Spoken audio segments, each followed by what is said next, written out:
पापा, मेरा सपना पूरा हो जाएगा। प्लीज़ फीस भर दीजिए ना।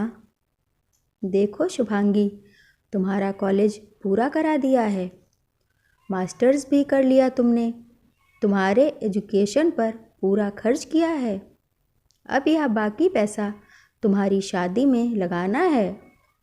अब जो कुछ करना है शादी के बाद करना, जैसा तुम्हारे ससुराल वाले चाहें। वैसे भी इन एग्ज़ाम को पास करने और नौकरी लगने में लंबा समय जाता है, इतना थोड़े ही बैठा पाएंगे तुम्हें। फिर तुम्हारी छोटी बहन भी है। पर पापा, क्या बेटी की शादी उसे आत्मनिर्भर बनाने से ज़्यादा ज़रूरी है? ठीक है, आप पैसा नहीं लगाना चाहते, एजुकेशन लोन भी मिलता है। पर पापा, मुझे बैंक पीओ के एग्ज़ाम में बैठने दो, उसकी कोचिंग भी तो करनी है। अच्छी कोचिंग मिल जाएगी तो मैं एग्ज़ाम में पास हो जाऊंगी, आत्मनिर्भर बन जाऊंगी, फिर अपना लोन भी चुका पाऊंगी। शादी के पहले ही मैं आत्मनिर्भर होना चाहती हूँ, शुभांगी ने कहा। अरे छोरी, समझ नहीं आया तुझे? 23 साल की होने वाली है, समय पर शादी नहीं हुई तो अच्छा घर बार और लड़का मिलना मुश्किल हो जाएगा। तेरे ससुराल वालों से पूछ लेंगे, हाँ करेंगे तो शादी के बाद कर लेना परीक्षा की तैयारी, शुभांगी की दादी कमला जी ने कठोरता से कहा।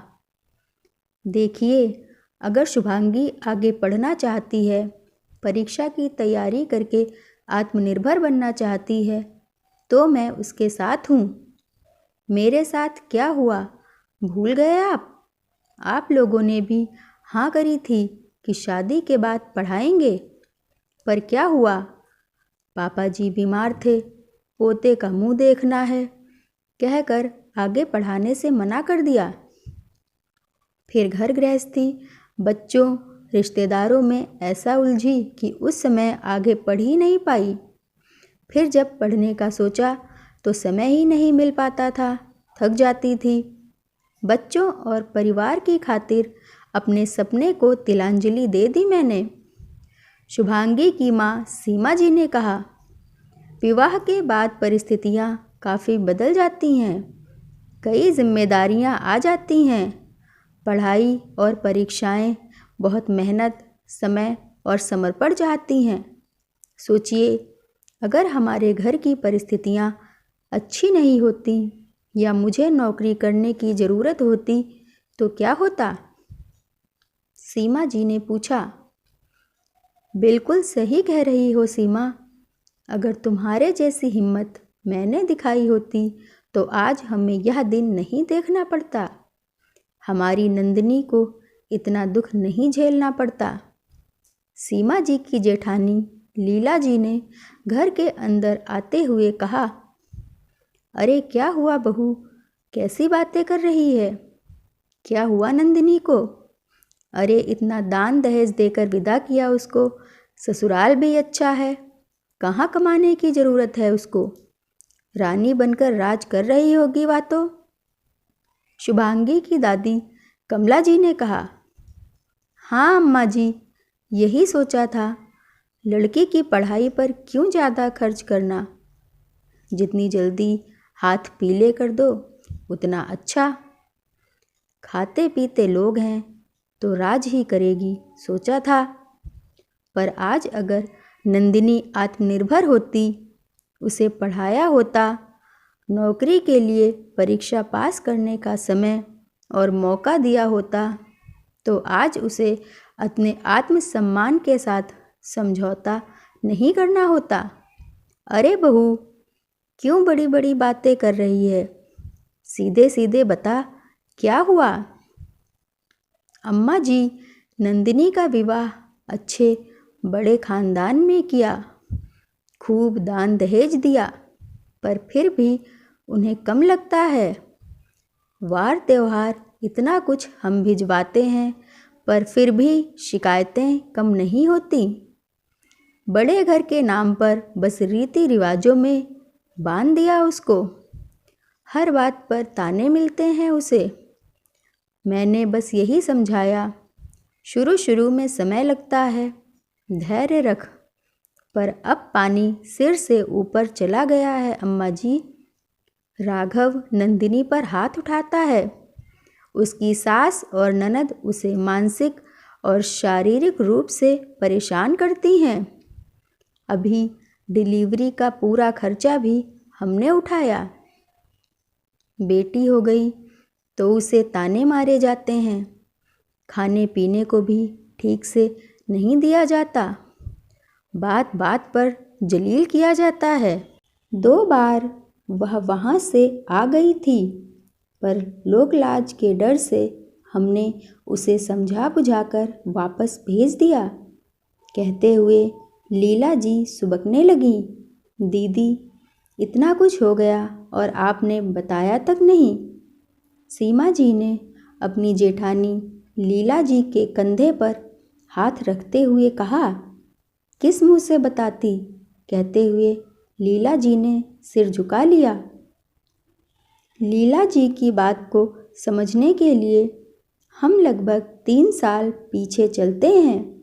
एक शादी में शुभांगी को देखकर शहर के प्रतिष्ठित घराने से रिश्ता आया, परंतु सीमा जी अड़ गईं कि अपनी बेटी की पढ़ाई पूरी कराएंगी, आत्मनिर्भर बनाएंगी, और अभी उम्र ही क्या है, केवल 20 साल।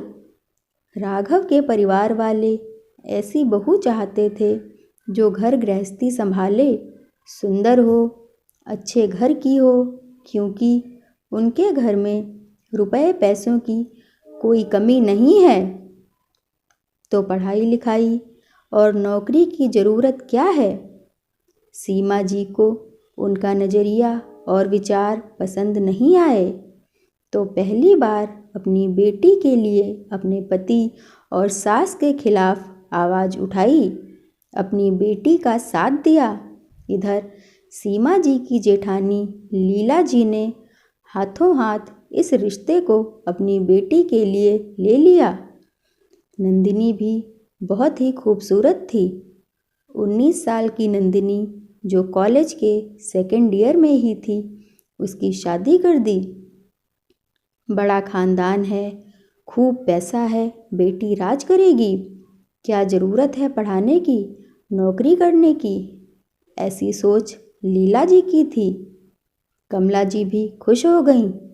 चलो दूसरी पोती की तो शादी हो गई, जो हो गया भूल जाओ दीदी, फिलहाल नंदिनी के लिए सोचना है। ठीक है, एक गलती तो हो गई, पर अब दूसरी गलती मत करना। ज़बरदस्ती उसे निभाने को मत बोलो। उसके ससुराल वाले और पति से बात करो। सीमा जी ने अपनी जेठानी लीला जी से कहा, करी थी सीमा, और दहेज मांग रहे हैं वह। राघव तो शराब पीकर हाथ भी उठाता है, कह रहे हैं ले जाओ अपनी बेटी को। इतना कुछ हो गया और आपने बताया भी नहीं। ठीक है, ले आएंगे उसे, कोई ज़रूरत नहीं है ऐसे राक्षसों के बीच अपनी बेटी को रखने की। सीमा कहना आसान होता है, पर एक बच्ची है उसकी, ऐसे शादीशुदा लड़की को कब तक घर बैठाएंगे। लोग क्या कहेंगे। ताई जी माफ़ कीजिए, पर अगर आप ही ऐसा सोचेंगे तो हम बेटियां किस पर भरोसा करेंगी। क्या एक बेटी को विदा करके हम यह सोच लेते हैं कि अब हमारा उससे कोई नाता नहीं। अगर आज नंदिनी दीदी आत्मनिर्भर होती तो शायद उनमें हिम्मत होती कोई निर्णय लेने की, पर फिलहाल अपने भविष्य को देखते हुए वह सहन कर रही हैं चुपचाप। ऊपर से उन्हें अपने माता पिता का साथ भी नहीं मिल रहा। कल को कुछ गलत हो गया तो कौन जिम्मेदार होगा। क्या आपका मन मानेगा कि आपकी बेटी दुखी है। शुभांगी ने कहा। बिल्कुल सही कह रही है बिटिया। लीला, मैं मर जाऊंगी लेकिन लेकर आऊंगी अपनी पोती को। अभी उसके घर वाले हैं उसका साथ देने के लिए। अकेली नहीं है वह। जो उस समय गलती करी अब सुधारेंगे, पढ़ाएंगे उसको, आत्मनिर्भर बनाएंगे, हौसला देंगे उसे। कमला जी ने खड़े होते हुए कहा तो लीला जी की आंखों में भी एक उम्मीद की चमक आ गई। शुभांगी के सिर पर हाथ फेर बोली, जुग जुग जियो बिटिया, तुम जरूर पढ़ना, सरकारी नौकरी पास करना, अफसर बनना, आत्मनिर्भर बनना। शादी के पहले जब एक लड़की आत्मनिर्भर होती है तो विवाह के बाद उसमें एक आत्मविश्वास होता है। फिर वह कभी अपने ऊपर कुछ भी गलत नहीं होने देती। उसमें हिम्मत होती है, हौसला होता है गलत का जवाब देने का, अपने लिए आवाज़ उठाने का। सीमा, तू एक बहुत अच्छी माँ है जो तूने अपनी बेटी का साथ दिया, उसे पढ़ाया और उसके लिए खड़ी हुई। लीला जी ने कहा, चलो दीदी चलते हैं नंदिनी को लाने। सीमा जी ने कहा। कुछ महीनों बाद नंदिनी और शुभांगी दोनों ही सरकारी परीक्षा में पास हो गई थी, आत्मनिर्भर बन गई थी। शुभांगी के लिए भी अब पहले से बेहतर और शिक्षित परिवार के बहुत अच्छे रिश्ते आ रहे थे। नंदिनी के ससुराल वाले और पति नंदिनी को लेने घर आए। बहुत मुश्किल निर्णय था नंदिनी के लिए। क्या करें, अपनी बेटी की खातिर वापस लौट जाए या तलाक दे दे। राघव ने माफ़ी मांगी। सास ससुर और ननद ने भी माफ़ी मांगी और भरोसा दिलाया कि नंदिनी पर अब किसी प्रकार बंधन नहीं रखेंगे। ना राघव हाथ उठाएगा, ना शराब पिएगा। आज नंदिनी के पास विकल्प थे, एक आत्मविश्वास था। उसके पास उसके मायके वालों का साथ था। आत्मनिर्भर थी वह, जिससे नंदिनी में एक हिम्मत और हौसला आ गया था। नंदिनी ने बहुत सोच समझ के अपनी बेटी के भविष्य की खातिर राघव को एक और मौका देने का सोचा।